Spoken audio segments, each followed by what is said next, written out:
2013 সালে দেশের ব্যাংকিং খাতে যাত্রা শুরু করে প্রবাসী বাংলাদেশিদের উদ্যোগে প্রতিষ্ঠিত এনআরবি গ্লোবাল ব্যাংক। চতুর্থ প্রজন্মের এই বাণিজ্যিক ব্যাংকের ব্যবস্থাপনা পরিচালকের দায়িত্ব পালন করছেন প্রশান্ত কুমার হালদার। দর্শক, আমাদের সাপ্তাহিক আয়োজন কর্তার অর্থকথায় আমন্ত্রণ জানাচ্ছি আমি মোস্তফা মাহবুব।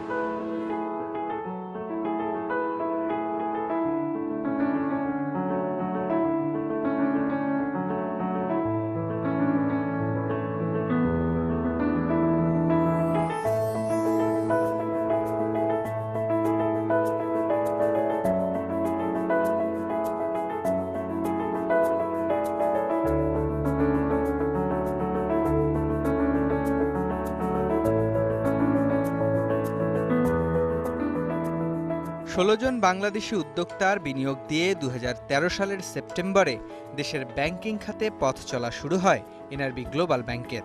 প্রতিষ্ঠার শুরুতেই চতুর্থ প্রজন্মের এ ব্যাংক প্রায় 450 কোটি টাকা মূলধন নিয়ে ব্যবসা শুরু করে। ব্যাংকের পরিচালনা পর্ষদের দিক নির্দেশনা এবং ব্যবস্থাপনা দলের কঠোর প্রচেষ্টায় ব্যাংকের মোট সম্পদ দাঁড়িয়েছে 3143 কোটি টাকা। শহর গ্রাম মিলিয়ে দেশের প্রায় 14টি জেলায় নিরবিচ্ছিন্ন সেবা দিচ্ছে এনআরবি গ্লোবাল ব্যাংক।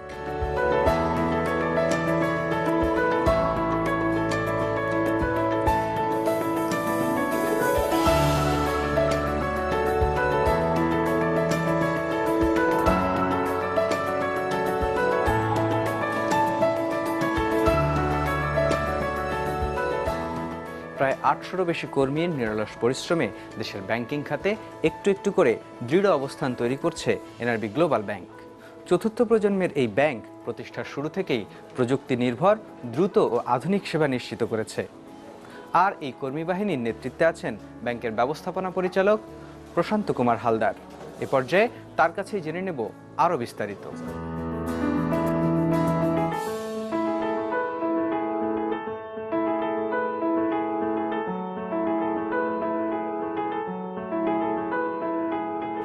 একটু লম্বা কথা। সো আমার বেসিক্যালি আমার জন্ম গ্রামে, এখনকার যেটা পিরোজপুর জেলা, আগে মহকুমা ছিল, এটা নাজিরপুর উপজেলার দিঘিরজান গ্রামে জন্ম। সো আমাদের বাড়ি টুঙ্গিপাড়া থেকে খুব কাছে, খুব একটা দূরে না। সো আমার স্কুলিং টোটালটাই আমাদের গ্রামের বাড়িতে। বাবা কৃষক ছিল, মা প্রাইমারি স্কুলের টিচার। সো আমরা 3 ভাই গ্রামেতেই পড়ালেখা করেছি। মেট্রিক পাস করার পরে ইন্টারমিডিয়েট পড়েছি বাগেরহাট শহরে পিসি কলেজে। সো ইন্টারমিডিয়েট করার পরে আমি এসে ভর্তি হই বেসিক্যালি বুয়েটে। So if you look to my background, আমি বেসিক্যালি ইঞ্জিনিয়ার। সো বুয়েটে মেকানিক্যাল ইঞ্জিনিয়ারে ছিলাম। সো মেকানিক্যাল ইঞ্জিনিয়ারিং পাস করার পরে আমি বুয়েট থেকে বের হয়েছি 91-এ। সো 91-এ বেরোবার পরে আমার প্রথম জব ছিল বেক্সিমকোতে। আমি বেক্সিমকো ফার্মাসিউটিক্যালে একজন ইঞ্জিনিয়ারিং অফিসার হিসেবে জব শুরু করি। সো ওখানে কিছুদিন জব করার পরে মনে হলো যে basically factory is not my place. So then I was looking for my alternative careers. So তখন আমি আইবিএতে ভর্তি হয়ে এমবিএ ডিগ্রি করি। সো বেসিক্যালি বেক্সিমকোতে চাকরি করার সময়ই আমার বিএটা প্রায় শেষের দিকে হয়। সো এমবিএ করার একদম লাস্ট স্টেজে আমি জবটা চেঞ্জ করে ফেলি। আমি একটা কনসাল্টিং ফার্মে জয়েন করি। So I was one of the first consultant for ISO 9000 here. তো 1 বছর কনসালটেন্সি করার পরে আমার কাছে মনে হলো যে I was too young to be a consultant. Still then I was 24-25 years of old. So I decided to change my career. So তখন আমি আমার কনসালটেন্সি ছেড়ে আমি প্রথমে নন ব্যাংকিং ফাইন্যান্সিয়াল ইন্ডাস্ট্রিতে জয়েন করি। সো ব্যাংকিং সেক্টরে বা ফাইন্যান্স সেক্টরে যদি বলেন, নন ব্যাংকিং সেক্টর, ফাইন্যান্স সেক্টরে আমার ফার্স্ট জব ছিল হচ্ছে international leasing and financial services লিমিটেডে। সো তখন আমি ওখানে প্রথমে কর্পোরেট ফাইন্যান্স ডিভিশনে অ্যাসিস্ট্যান্ট ভাইস প্রেসিডেন্ট হিসেবে I started my career in the finance sector. So international লিজিংয়ে জব করার পরে ওখান থেকে আমি সুইচ করে চলে যাই IIDFCতে, যেটা এখন industrial and infrastructure development finance company. I was there for about 6-7 years. ওখান থেকে আমি লাস্ট আমার পোস্ট ছিল ডিএমডি। তো সেখান থেকে আমি রিলায়েন্স ফাইন্যান্সে এসে আমি প্রথমে ম্যানেজিং ডিরেক্টর হিসেবে জয়েন করি। সো রিলায়েন্স ফাইন্যান্সে আমি যখন ম্যানেজিং ডিরেক্টর হিসেবে I was there for about 6 years time. So আমার সেকেন্ড 3 ইয়ার্সের কন্ট্রাক্ট শেষ হওয়ার পরে basically from there I switched to NRB global bank limited. তো আপনি তো ভিন্ন একটা ফিল্ডে পড়ালেখা করে এখন ভিন্ন একটা ফিল্ডে কাজ করছেন, তো আপনার এই অভিজ্ঞতাটা তো নিশ্চয়ই চমৎকার হবে, সে বিষয়ে আরেকটু জানতে চাই। সো বেসিক্যালি এটা ভিন্ন ফিল্ড না। সো হোয়াট আমাদের এখানে যেটা হয় যে বেসিক্যালি ইঞ্জিনিয়ারিং পড়ালেখা it's based more on mathematics and other sorts of things. So it gives you an more analytical ability. So আমি যখন বিজনেস এসে পড়ালেখা করছি, so then I become acquainted with the terms of business, accounts, finance বা আপনার banking যেটা আছে. So with a strong analytical background আপনি যদি বিজনেস ডিগ্রিটাকে কম্বাইন করতে পারেন, তাহলে that you give an edge. So আমার ক্ষেত্রে যেটা হচ্ছে, I was never a good student. I was always a mediocre student. So if you go back in school, college, even in the universities, I was always a mediocre student. But what happened যে কম্বিনেশনের জন্য that help me and also the career develop করার জন্য আপনার একটা one of the most important thing হচ্ছে যে how you look back to your future. So that is the most important thing. আপনি ক্যারিয়ারে ভালো করতে চাইলে আপনার একটা অবজেক্টিভ থাকতে হয় যে আমি এই জায়গায় পুষতে চাই। So from the very beginning I had a neck that I want to be in the top position. That's why I give some extra time and extra effort to that things and has come back here. ঠিক কোন সময়টিতে মনে হলো যে আসলে আপনি financial সেক্টরেই আসলে আপনার ক্যারিয়ারটাকে আরো এগিয়ে নিয়ে যেতে চান? এটা বেসিক্যালি হয় না, আমার যখন এমবিএটা শেষ হয়, then I was looking for the alternatives that in which sector I can move it out. So basically MBA শেষ করে না, the middle of the MBA যখন আমাকে আমার মেজর আইটেম ফিক্স করতে হলো, so then I decided that I will move back to the finance sector rather than going back to other sectors. So basically ওই স্টেজে ডিসিশন হয়েছিল যে আমি অরিজিনালি কোন সেক্টরটায় আমি মুভ আউট করবো। তো অবশ্যই এটার পিছনে আরেকটু ব্যাকগ্রাউন্ড আছে, সেটা হচ্ছে যে আমি যখন মেক্সিমকোতে চাকরি করি, then basically the BCS exams was going on. So আমি একটা দুটো পরীক্ষা দেওয়ার পরে সামহাউ অফিসে জানাজানি হলো that I was sitting for the BCS and other source of things. So then the questions they raised up, either you stay in the private sector or you go back to the public sector. So তখন যেটা হচ্ছে যে দেখা গেল যে আমি যদি তখন বিসিএস দেই, then I have to quit the job and my job will be around after 2.5 years time. So because of my family background, I needed the job very much. So at that point I decided that okay, I'm not going for the government sector. I will be in the private sector. So যখন private sector এ গেলাম, then I realized that basically you see that one degree is not the same.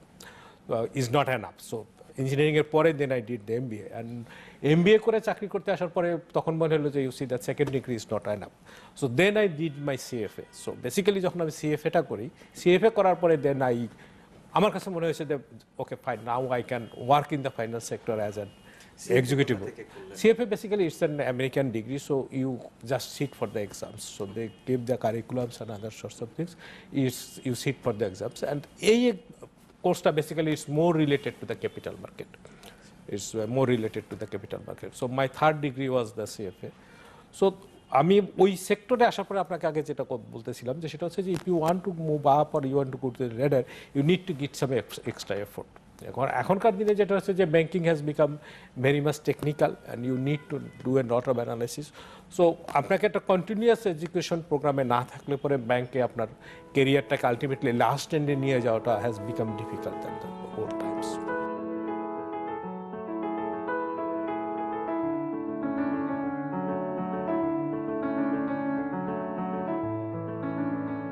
প্রতিষ্ঠার পর থেকে বিনিয়োগে কিছুটা রক্ষণশীল এই ব্যাংকের বেশিরভাগ সময় কেটেছে প্রশাসনিক সংস্কার এবং বিভিন্ন জেলায় শাখা স্থাপনে।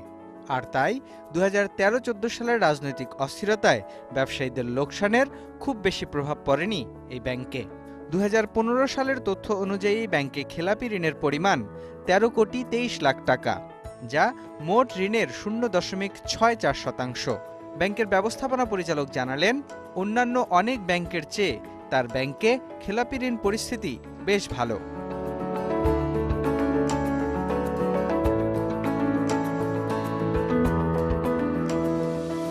Promoters of the bank are basically expatriate Bangladeshis. So basically that's why it's called the NRB, non-resident Bangladeshis. So আমার ব্যাংকের যারা ডাইরেক্টর আছেন ওনারা সবাই নন রেসিডেন্ট বাংলাদেশি, বাংলাদেশেও তাদের ব্যবসা বাণিজ্য আছে, অ্যাট দ্য সেম টাইম তাদের বাইরেও ব্যবসা বাণিজ্য আছেন, দে আর সেটেলড ইন আউটসাইড। আমার চেয়ারম্যান যিনি আছেন উনি basically he is also a banker, he use to work in a bank in USA for long period of time, and ওই ব্যাকগ্রাউন্ড থেকে উনি বেসিক্যালি এই ব্যাংকের লাইসেন্সটা নেওয়ার। সো আমাদের অপারেশন যেটা শুরু হয়েছে সেটা হচ্ছে যে আপনার লাইসেন্সগুলো তো আপনারা জানেন একই সময় ইস্যু হয়েছে। সো আমি জয়েন করছি ধরেন এখানে জুলাই 2015 সালে, তার আগে আমার যে প্রিডিসেসর ছিলেন উনিও একজন এক্সপিরিয়েন্সড ব্যাংকার। সো আমি যখন ব্যাংকে এসে জয়েন করি, so I basically got a very well established office in the bank, and the bank was in a very much right track. So what happened যে আমার আগের যে ওনারা যারা স্পেশালি যে ছিলেন, he was a very much learned banker and to some extent he was conservative. So that's why I did not get any classified portfolio or anything like that from him. So আমি আসার পরেও যেটা হচ্ছে যে with the past experience and also the information in the market, we have been little slow into the growth. So initially we created a very good background. So basically আমরা 2016 সাল থেকে pick up করছি. And this year will be our basically is expansionary year. So and we will have also a robust performance in this year if you consider the financial performance of the earlier years. So from this year we will be going into profit, and I think that we will also be able to give something to our shareholders. আমাদের এখন ধরেন we already have around 34-35 branches in operation. So towards the end of this year we are planning to have around 37 branches. And in next 3 to 4 years time we plan to have about 100 branches. So this is the year that we have just picked it up. So before that we did give a lot of effort to the housekeeping. আপনি আমার software বলেন, office premises বলেন, manpower development বলেন, so we gave a lot of effort into that area, so we got ourselves prepared, so that we did. And especially my board was very kind that they did not hurry for the profits and other sorts of things, so we have got a very good backbone now. এই বিষয়গুলোতে আমরা আসবো আরো, তার আগে একটু জানতে চাই যে এখন আসলে আমাদের ব্যাংকিং জগতে তো প্রতিযোগিতা অনেক বেশি, তো এই প্রতিযোগিতায় টিকে থাকার জন্য অনেক ব্যাংকই আসলে নানানভাবে গ্রাহককে আকর্ষণ করার চেষ্টা করে, নানান রকম সেবা দিয়ে, প্রযুক্তির যে সুবিধা সেই সুবিধা দিয়ে। তো আপনার ব্যাংক আসলে কি ধরনের বাড়তি সুবিধা বা গ্রাহক সুবিধা নিশ্চিত করছে? বেসিক্যালি এটা সুবিধাটা, গ্রাহক সুবিধা কথাটা আমার মধ্যে ঠিক না, it's of quality of service, and আপনার quality of service depends on two things, it's the technology, nowadays every operation is based on technology, and the person who operates those technology. So basically এই দুইটা জায়গা হচ্ছে most important to give the services. So we have a robust, especially the software that we are operating T24, it's a robust software. So we are able to give most of the services that is now internationally available. Then the manpower. So we have a very young and talented manpower in the front desk who are very young, eager to give the services, and who are highly energetic. Manpower planning and the technology, these are the most important things that we are focusing on. Then we have started to give up define the services that how we want to give it to our. এই পর্যায়ে আমরা একটু ঋণ দেওয়ার ক্ষেত্রে বা আপনার bank থেকে ঋণ গ্রহীতাদের জায়গা থেকে একটু জানতে চাইবো যে কি কি ধরনের ঋণের সুবিধা বা ঋণ প্রোডাক্ট আপনাদের আছে, কিন্তু তার আগে আসলে আমি একটি বিরতি নিতে চাই। দর্শক, আপনারা দেখছেন আমাদের সাপ্তাহিক আয়োজন কর্তার অর্থকথা। এ পর্যায়ে নেব ছোট্ট একটি বিরতি। দর্শক, বিরতির পর আবারও স্বাগত জানাচ্ছি আমাদের সাপ্তাহিক আয়োজন কর্তার অর্থকথায়। আজ আমরা কথা বলছি এনআরবি গ্লোবাল ব্যাংকের ব্যবস্থাপনা পরিচালক প্রশান্ত কুমার হালদারের সঙ্গে। স্যার, আমরা কথা বলছিলাম ঋণ দেওয়ার ক্ষেত্রে আপনাদের ব্যাংক কি কি সুবিধা দেয় সেই বিষয়গুলো নিয়ে। সো ঋণ দেওয়ার ক্ষেত্রে যেটা হচ্ছে যে বেসিক্যালি সুবিধা কথাটা না, সো আমাদের বিভিন্ন টাইপের কাস্টমার সেগমেন্টের জন্য বিভিন্ন টাইপের প্রোডাক্ট আছে। সো একটা হচ্ছে যদি আপনি কর্পোরেট কাস্টমার যদি ধরেন, সো ডেফিনেটলি কর্পোরেট কাস্টমারদের জন্য যেটা আছে long term loan, working capital loan, then ধরেন আপনার রিফাইন্যান্সিং লোন যেগুলো আছে, যে প্রোডাক্টগুলো অ্যাভেলেবেল সেগুলো আমাদের রয়ে গেছে। যেহেতু আমরা একটা এনআরবি ব্যাংক, আমাদের প্রমোটাররা non resident Bangladeshi, so we have a special focus on the NRBs also. And আমাদের ব্যাংকটাই হচ্ছে যারা বিদেশে থাকেন ওনাদের টাকায়, সো স্পেশালি এনআরবিদের জন্য আমাদের অনেকগুলো প্রোডাক্ট রয়ে গেছে, প্রায় 25-30টা প্রোডাক্ট রয়েছে। এবং একটা ইম্পর্টেন্ট জিনিস হচ্ছে নর্মালি এই প্রোডাক্টগুলোতে যে আমরা যে রেটটা চার্জ করি সেটা আমরা অন্য কাস্টমারদের যে রেট চার্জ করি তার সাথে 1% কম। সো এনআরবিদের জন্য ধরেন আমরা বিভিন্ন টাইপের লোন দিন, তার ভিতরে একটা হতে পারে যে ধরেন কেউ বাইরে কাজ করতেছে আর সে ধরেন এখানে একটা বাড়ি করতে চাচ্ছে, আমরা তাকে এখানে একটা বাড়ি করার জন্য লোন দিতে পারি, যেটা সে বাইরে থেকে মাসে মাসে আমাকে এটা পেমেন্টটা দিচ্ছে। So at the same time আমার রেমিটেন্সটা এনশিওর করতেছি আমরা দেশের জন্য, সেই সাথে সাথে সে ধরেন তার ফ্যামিলি রেখে গেছে, তারা থাকতে পারলো। অনেক আছে তাদের ছেলে মেয়েদের পড়ালেখার জন্য আমরা ফাইন্যান্সিং করতে পারি, যেটা ধরেন কলেজে বা ইউনিভার্সিটিতে ভর্তি হচ্ছে, সো আমরা এই টাইপের প্রোডাক্ট দিচ্ছি, শিক্ষা যেটা আছে। সো এটা হচ্ছে একটা সেক্টর যে আমরা যেটা হচ্ছে যে অলরেডি বাইরে আছে বাট তার ফ্যামিলিকে এখানে সাপোর্ট দেওয়ার জন্য সে বাইরের থেকে যেটা দিবে। সো এখানে আমাদের কিছু প্রোডাক্ট আছে। দেন ধরেন প্রোডাক্ট আছে কেউ বিদেশ থেকে এসেছেন, উনি কিছু টাকা পয়সা নিয়ে এসছেন, সো এখানে সে কিছু করতে চাচ্ছে, ধরেন কেউ 3 বছর 5 বছর বা 7 বছর থেকে এসছে, ব্যাক করার পরে সেখানে কিছু করতে চায়, ব্যবসা বাণিজ্য বা ধরেন আপনার এমন স্টার্টিং ফ্রম এগ্রিকালচার। সো ওনাদের জন্য আমাদের কিছু স্পেসিফিক প্রোডাক্ট রয়ে গেছে, বিভিন্ন প্রোডাক্ট রয়ে গেছে। এর ভিতরে ধরেন একটা সার্টেন অ্যামাউন্ট পর্যন্ত আমরা কোনো ধরনের সিকিউরিটি ছাড়াই দিচ্ছি, so that they can start it off. যে ধরেন কী হচ্ছে, একটা লোক যখন বিদেশে 5 বছর 6 বছর 7 বছর থেকে আসতেছে, সে কিন্তু দেশে ব্যাক করার পরে হঠাৎ করে কিছু করতে যাওয়াটা তার জন্য ডিফিকাল্ট হয়ে যাচ্ছে। সো অনেক ক্ষেত্রে আমরা দেখি যে তারা যে টাকাটা নিয়ে আসে ওইটা পরে আস্তে আস্তে ভেঙে ভেঙে খেয়ে ফেলেন। সো ওইটা না করে তারা যাতে এখানেই কিছু করতে পারে, সেলফ এমপ্লয়েড হতে পারে, সেটার জন্য ওনাদের জন্য বিভিন্ন টাইপের আমাদের প্রোডাক্ট আছে। এবং আমরা এই ক্ষেত্রে নর্মালি যেটা করি যে আমরা কম ইন্টারেস্ট চার্জ করতেছি দেন টু আওয়ার রেগুলার ক্লায়েন্টস যারা আছে তাদের জন্য আমাদের প্রোডাক্ট আছে।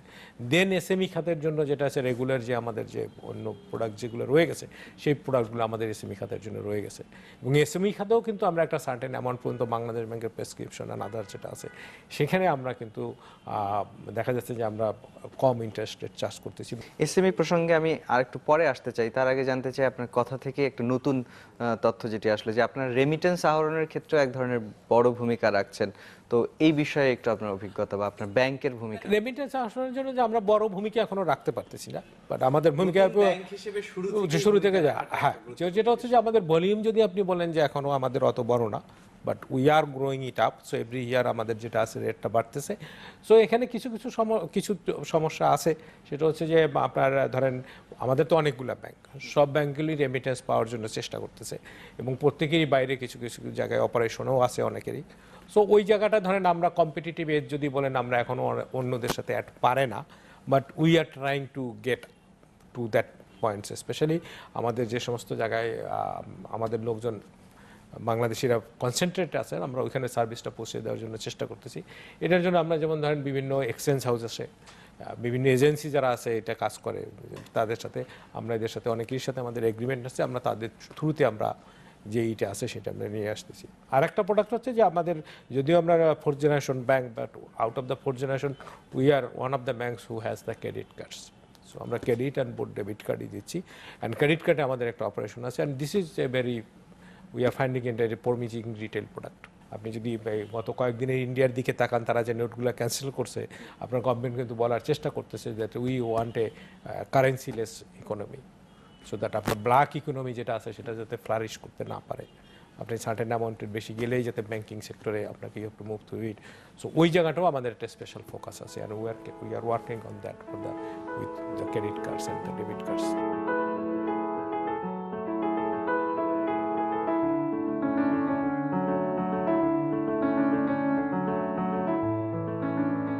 দু সালের বার্ষিক প্রতিবেদনে দেখা যায় এনআরবি গ্লোবাল ব্যাংকের আমানতের পরিমাণ ছিল 2,668 কোটি টাকা।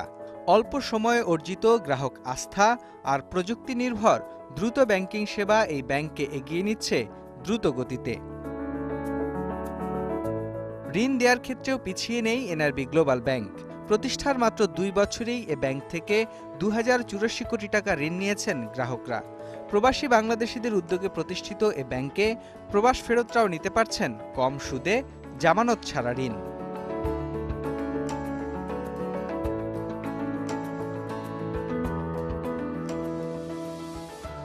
সো বেসিক্যালি এখানে কোনো পার্টিকুলার সেক্টরকে যে আমরা প্রাধান্য দিচ্ছি সেটা না, কোশ্চেনটা সেটা না, but at the end of the day you have to make a balancing between the sectors.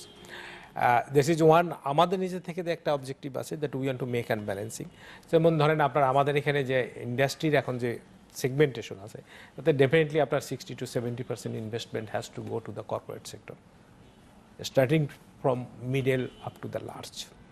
So আমরা বেসিক্যালি স্মলের এসএমই বলতে যেটা বুঝাই, ওইটার মিডিয়ামের যে সেকশনটা আছে এটা বেসিক্যালি অনেক ক্ষেত্রে আমাদের লার্জের ভিতর পড়ে যায়, because this has got a corporate set up. So ধরেন আপনার 10 কোটি 15 কোটি বা 20 কোটি 25 কোটি সাইডের যে ক্লায়েন্টগুলো আছে, এটা যদিও by definition is in the medium sector, but আপনার technically this are the large sector. So এই জায়গাটা যেটা আছে, so definitely 60% to 65% portfolio definitely in that sector. এবং আপনি আমাদের এখানে এখন ইন্ডাস্ট্রির যে ব্রেকডাউন আছে, we can not avoid that segmentation, because কিছু কিছু ইন্ডাস্ট্রি আছে তো কম্পিটিশনে টিকে থাকার জন্য it has to go in to the large size. যেমন আপনি যদি গার্মেন্টস সেক্টরে যান, এখন থেকে 20 বছর আগে small garments were viable, now it is no more viable. Now it has to be a composite big one, otherwise he cannot stay in the competition. এখন যার জন্য দেখবেন যে all small industries has been, small garments industries has been closed down. So nature change হওয়ার জন্য, volume change হওয়ার জন্য definitely big projects are there. But at the same time এদেরকে ফিট করার জন্য small and truly medium size বলতে আমরা যেটা মিন করতে চাই, those industries are so those are also our targets. But definitely আপনি যদি ওভারঅল পোর্টফোলিওতে আপনি এটা দেখেন, আপনি ভলিউমে যদি দেখেন, so definitely they have 20-25% of the volumes, but this are our targets area.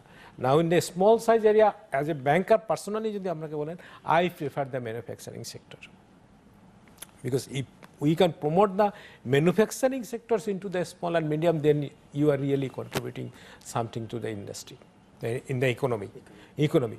Because a small, আমি পার্সোনালি এটা আমার বিশ্বাস যে আপনি স্মল ইন্ডাস্ট্রি বলে যদি দোকানদারদেরকে লোন দেই, আপনি স্মল ট্রেডারকে লোন দিই, সে হয়তো তার ভলিউমটা বা পার্টিকুলারলি একটা জায়গায় করতে পারতেছে, বাট আমি পার্সোনালি ফিল করি that contribution to the economy is not that high. So basically আমরা স্মল অ্যান্ড মিডিয়ামে গিয়ে যদি ইকোনমিতে কন্ট্রিবিউট করতে চাই, I think the manufacturing is the area that it should be focus.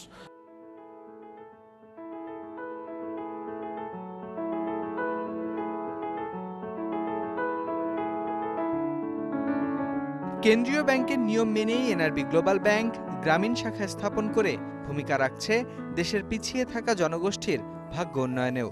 কিন্তু পুরনো ব্যাংকগুলোর সঙ্গে একই নিয়মে ব্যবসা পরিচালনার নিয়মের বাধ্যবাধকতা থাকায় চতুর্থ প্রজন্মের ব্যাংকগুলো বেশিরভাগ ক্ষেত্রেই গ্রামীণ শাখায় লোকসানে বাধ্য হচ্ছেন বলে জানালেন এই শীর্ষকর্তা।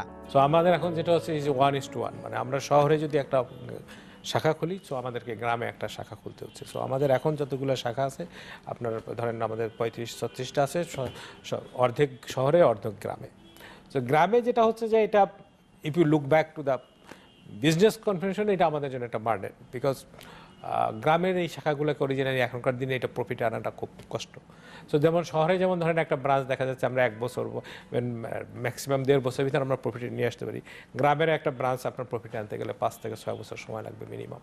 But at the same time we are proud যে আপনার যেটা হচ্ছে যে আপনি যদি ইনক্লুসিভ ইকোনমির কথা বলেন, সো অ্যাজ এ ব্যাংকার আমরা যেটা যদি ধরেন আমরা পাবলিক মানি নিয়ে ডিল করি, সো আমরা পাবলিকের টাকা নিয়ে আবার পাবলিকলি দিয়েই তো ব্যবসা করি। So basically we are not in a general business.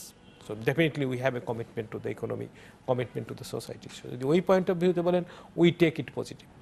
তো এগ্রিকালচার সেক্টরেও তো আপনারা ফাইন্যান্স করছেন, তো সেই ধরনের লোনগুলোকে হ্যান্ডেল করার জন্য তো গ্রামে সেটা ঠিক আছে যে আমরা গ্রামে বেশ কাজ করতেছি, but if you look back যে আপনার একটা ব্রাঞ্চকে প্রফিটে যদি আপনি নিতে চান, সো যে ভলিউম দরকার হয়, সো একটা ব্রাঞ্চ বেসে সেই ভলিউম পাওয়াটা খুব ডিফিকাল্ট স্টিল নাও, বিকজ আপনার যে এগ্রিকালচার লেন্ডিং দিয়ে আপনি একটা ব্রাঞ্চকে প্রফিটে নেওয়া যায় না, which we are facing, and it will take at least 5-6-7 years time to take a branch in to the profit. So আমরা এখন পর্যন্ত ধরেন যতগুলো রুরাল ব্রাঞ্চ আছে তার ভিতরে একটা ব্রাঞ্চ বাদে আমরা অন্য কোনো ব্রাঞ্চকে এখনও প্রফিটে নিতে পারিনি। And if I look back the Trends that is going on, যে আমাদের হচ্ছে একটা ব্রাঞ্চকে 5-6 বছর সময় লাগবে। সো এটা একদিক দিয়ে যদি আপনি বলেন যে if you look back to our financial health of the balance sheet, এটা আমাদের জন্য একটা burden, but at the same time we feel proud that rural ইকোনমির জন্য, এবং ধরেন আমিও গ্রাম থেকে আসছি, that we are being able to contribute something. কারণ গ্রামে একটা ব্রাঞ্চ গেলে যেটা হয় যে আপনার ধরেন আশেপাশে যারা আছে তাদের ভিতরে সেভিংস টেন্ডেন্সি বাড়ে। ছোটোখাটো অনেকগুলো ব্যবসা আছে, যেহেতু আমরা ধরেন 1-2-5 লাখ টাকা পর্যন্ত ইন্টারেস্ট ফ্রি দিই, so peoples finds it comfortable to start some new things. যেমন ধরেন একটা পোলট্রি করতে গেলেও দেখা যাচ্ছে আপনার এখন ছোটো পোলট্রিও যদি করে আপনার 2-4-5 লাখ টাকার ইনভেস্টমেন্ট লাগে, অ্যান্ড সেটা গ্রামের সবাই সবসময় করতে পারে না। এগ্রিকালচার এখন যেমন ধরেন অনেকটা মেকানাইজড হয়ে যাচ্ছে, এবং আমাদের এখানে এখন যারা গ্রামে যদি আপনি যদি চাষ সব কিন্তু ফার্মিং কনসেপ্টে চলে যাচ্ছে আস্তে আস্তে। ধরেন মাছ চাষ বলেন, এভেন আপনি যদি আছে সবাই ফার্মিং কনসেপ্টে যাচ্ছে। সো ওইখানেও আপনার ইনভেস্টমেন্ট সাইজটা কিন্তু আগের মতো এরকম স্মল ফার্মার্সরা কিন্তু আস্তে আস্তে কমে যাচ্ছে। সো সেখানে একটা ইনভেস্টমেন্টের ইস্যু আছে। সো আমার যেটা হচ্ছে যে definitely there are areas of contribution that we can make, and we are also making the contribution, but if you look back from the profit point of view, it will take some long period of time to go this branches into profit. We accept this challenge at the same time, but definitely আমাদের overall পারফরমেন্সের উপর এটা একটা impact থাকবে up to certain period of time. আমরা এই বিষয়গুলো নিয়ে আপনার সাথে আরও কথা বলবো, কিন্তু এ পর্যায়ে নিতে চাই আরও একটি বিরতি। দর্শক, আপনারা দেখছেন আমাদের সাপ্তাহিক আয়োজন কর্তার অর্থকথা। এ পর্যায়ে নেব আরও একটি বিরতি। দর্শক, বিরতির পর আবারও স্বাগত জানাচ্ছি আমাদের সাপ্তাহিক আয়োজন কর্তার অর্থকথায়। আজ আমরা কথা বলছি এনআরবি গ্লোবাল ব্যাংকের ব্যবস্থাপনা পরিচালক প্রশান্ত কুমার হালদারের সঙ্গে। চতুর্থ প্রজন্মের ব্যাংকগুলো যখন 3 বছর আগে যাত্রা শুরু করে তখন রাজনৈতিক পরিস্থিতি তো খুব একটা ভালো ছিল না। সেই সময় আসলে উৎপাদনশীল খাতে বিনিয়োগের যে চ্যালেঞ্জটি ছিল সেটি আপনারা কিভাবে মোকাবেলা করেছেন? সো আপনি আপনি যদি গত ইলেকশনের সময় যে আপনার যে সমস্যাটা গেছে, দেন আমরা অতটা লেন্ডিং বা বোরোয়িং মার্কেটে ছিলাম না, যার জন্য এটা আমাদেরকে ততটা এফেক্ট করেনি। বিকজ আমরা we are not that much of active, we are very busy with our back office, বা মানে আমাদের নিজের গোছাতে আমরা ব্যস্ত ছিলাম। সো ওইটা আমাদেরকে অতটা এফেক্ট করেনি। So basically we have picked up from middle of 2015। এবছর যেমন ধরেন আমরা আরও যথেষ্ট স্ট্রংলি পিক আপ করছি, যার জন্য ওইটা আমাদেরকে খুব একটা এফেক্ট করেনি। দেন আমরা ফোর্থ জেনারেশন ব্যাংক হিসাবে, সো ডেফিনেটলি পরে যেহেতু আসছি কম্পিটিশন বেশি, but we also have got some advantage. সেটা হচ্ছে if you look back to the second third generation banks, আপনি দেখবেন যে non performing loan is a big issue for them, and big corporate is the finances is an issue. So being in the fourth generation, it's also a blessing for us that so far we don't have that problem. Because ইস্যুটা হচ্ছে যে যেমন ধরেন এখন যেমন ধরেন আমি একটা ইনভেস্টমেন্ট করতে চাইলে আমার 5টা অপশন আছে, I can get the customers. But if you go back to in the second generation আর ফার্স্ট জেনারেশন ব্যাংকস, তখন তো কাস্টমারও ছিল না। আপনি যদি 80s দিকে যান, আপনার কয়জন ইন্ডাস্ট্রিয়ালিস্ট ছিল, কয়টা বিজনেস হাউস ছিল, হাতে গোনা। অ্যান্ড মোস্ট অফ দ্য ক্ষেত্রে তাদেরকে দেখা যেতেছে যে নতুন এন্টারপ্রেনার ক্রিয়েট করতে হয়েছে। So definitely bad loans came from challenge ছিল। আপনি যদি সরকারি ইনস্টিটিউশনগুলো ধরেন, তখনকার বিএসবি বিএসআর যারা ধরেন, if you go that most of their lending was new project financing. So এখন তো আমাদের সিচুয়েশনটা ওইটা না, আমরা তো এখন অলরেডি এস্টাবলিশড বিজনেস হাউস পাচ্ছি যাদেরকে আমি লেন্ডিং করতে পারতেছি। So definitely that is an advantage for us, যার জন্য নন পারফর্মিং লোনের যে সমস্যাটা এটা আমাদের জন্য অনেক কম। ব্যাংকিং বা আর্থিক খাতের প্রতিষ্ঠান হিসেবে আসলে নতুন উদ্যোক্তাদেরকে ফাইন্যান্সিং করারও তো একটা দায়িত্ববোধ চলে আসে আপনাদের। সেই ক্ষেত্রে আপনারা কি উদ্যোগ নিচ্ছেন? স্মল অ্যান্ড মিডিয়াম সাইজে অ্যান্ড এনআরবি যারা রিটার্ন করতেছে তাদের জন্য তো আমাদের কিছু প্রোডাক্ট রয়ে গেছে, যেটা আমরা আপনাদেরকে বললাম যে স্পেশালি বাইরের থেকে কেউ এসে যারা এস্টাবলিশ হতে চাচ্ছে, যার নতুন ব্যবসা আছে, আমাদের তো ওইখানে ওই সেগমেন্টে we have an special focus, specially in the small side যখন কেউ শুরু করতে যাচ্ছে। নতুন এন্টারপ্রেনার হিসাবে যেটা হচ্ছে যে আপনার ধরেন কেউ যদি নতুন প্রজেক্ট নিয়ে আসছে, definitely we are financing the new projects. But it depends on who's the entrepreneur, ওনার পাস্ট ব্যাকগ্রাউন্ড কি, উনি কী করতে চাচ্ছে সেটা দেখেই আমরা ফাইন্যান্স করতেছি। But we have products in to that area.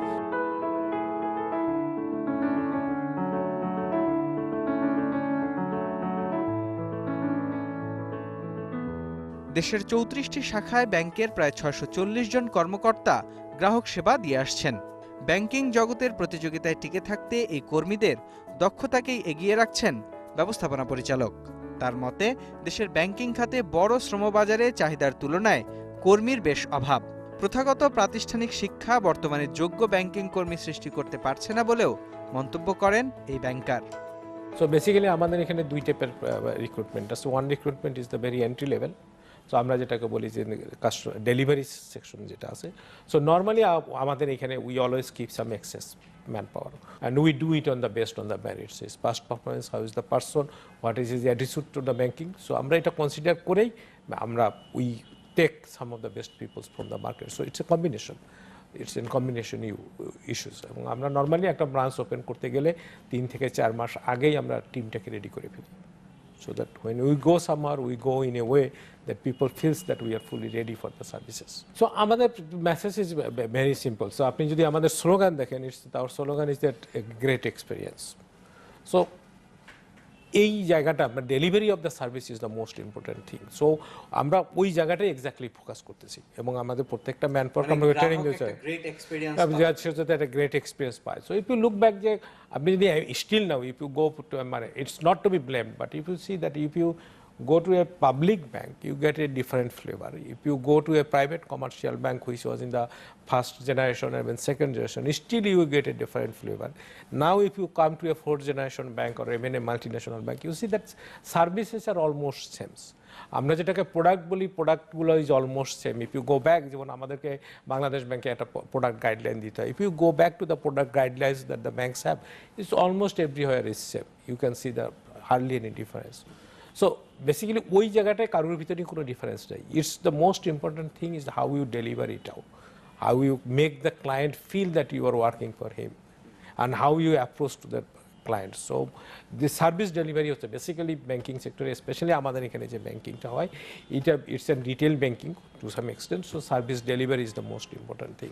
কেন আসলে এই ব্যাংকারের কোয়ালিটেটিভ ব্যাংকার আপনারা পাচ্ছেন না? আমাদের দেশে প্রচুর ইউনিভার্সিটি, সরকারি এবং বেসরকারি বিশ্ববিদ্যালয়, যেখান থেকে প্রতি বছর প্রচুর শিক্ষার্থী বের হচ্ছে বিজনেস ফ্যাকাল্টি থেকে, তারপরও ইস্যুটা হচ্ছে যে আচ্ছা, ইস্যুটা হচ্ছে ফার্স্ট কোশ্চেন হচ্ছে আপনার ধরেন পলিটিশিয়ান বা অন্যরা ডিপেন্ডেন্ট নিতে পারে, but I personally feel that quality of education has gone down.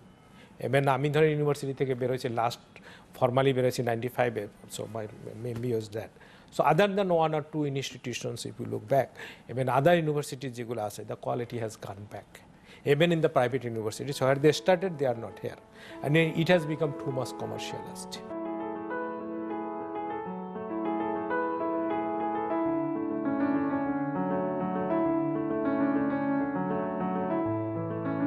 উনচল্লিশটি ATM booth এবং ব্যাংকের সবগুলো শাখায় অনলাইন লেনদেনের সুবিধা নিশ্চিত করার মাধ্যমে গ্রাহকের তাৎক্ষণিক টাকার চাহিদা পূরণ করছে এই ব্যাংক। দ্রুতগতির ব্যাংকিং সেবা নিশ্চিত করতেই ব্যাংক ব্যবহার করছে আধুনিক সফটওয়্যার। ব্যাংকিং লেনদেনে শতভাগ নিরাপত্তা নিশ্চিত করতে কর্মী বাহিনীর সার্বক্ষণিক প্রশিক্ষণ ছাড়াও এ ব্যাংকের রয়েছে গ্রাহক সচেতনতা বাড়ানোর কর্মসূচিও। We took one of the latest softwares available into the market. And আমরা তখন তাদের যারা এটা দিয়েছেন তাদের পক্ষ থেকে আপনার এই সাইবার অ্যাটাক বা আপনি যেটা বলেন যে যে জিনিসগুলো প্রেসক্রাইব ছিল, so we took all those products and we have invested heavily into that areas. So definitely second হচ্ছে যে আপনার we are continuously investing into upgrading our systems. আপনারা কি ধরনের সফটওয়্যার ব্যবহার করছেন? মানে এটা কি দেশীয় সফটওয়্যার নাকি কোনো বিদেশি সফটওয়্যার? এটা T24 বলে এটাকে। So this is an internationally renowned software. So আমাদের এখানে আরও কিছু ব্যাংক এটা ইউজ করতেছে। So the core software is from T24, we call it T24। And এইটার সাথে আপনার পেরিফেরিয়াল যেটা আছে, we have some of the softwares are local some of the softwares are from the abroad. Security সিস্টেমের যে জিনিসগুলো আছে, সো এটা আমরা সবসময় লেটেস্ট যে ভার্সন বা লেটেস্ট যেটা আছে we are using it out. And at the same time আমাদের we have a separate team, যেমন আমাদের ধরেন আমাদের আইটিতে যদি যাই, সো আপনার সিকিউরিটির জন্য যেটা আছে we have A completely separate team. চতুর্থ প্রজন্মের এই ব্যাংক প্রায় 3 বছর পার করলো।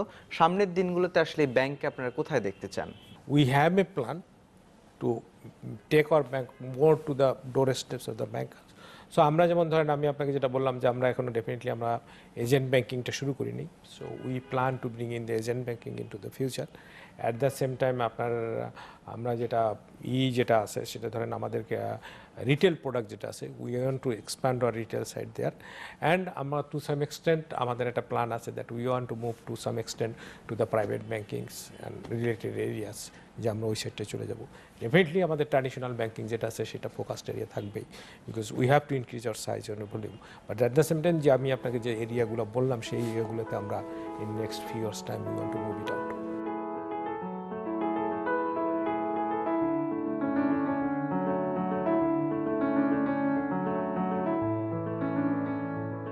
প্রতিষ্ঠার পর প্রথম 2 বছর অবকাঠামো খাতে বেশি সময় পার করলেও এ ব্যাংক চলতি বছর থেকেই মনোযোগী হয়েছে ব্যাপক বিনিয়োগ এবং অন্যান্য ব্যাংকিং ব্যবসায়।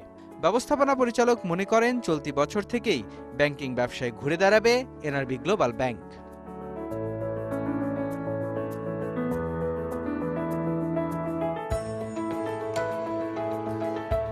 প্রবাসে উপার্জিত অর্থ দেশে বিনিয়োগের উদ্দেশ্যেই প্রতিষ্ঠিত এনআরবি গ্লোবাল ব্যাংক। ব্যবস্থাপনা পর্ষদের দক্ষ নেতৃত্বে মাত্র 3 বছরেই দেশের 14টিরও বেশি জেলায় 34টি শাখা নিয়ে গ্রাহকের দোরগোড়ায় পৌঁছে গেছে এনআরবি গ্লোবাল ব্যাংক। দর্শক, এই ছিল আমাদের এই সপ্তাহের কর্তার অর্থকথায়। দেখা হবে আগামী সপ্তাহে।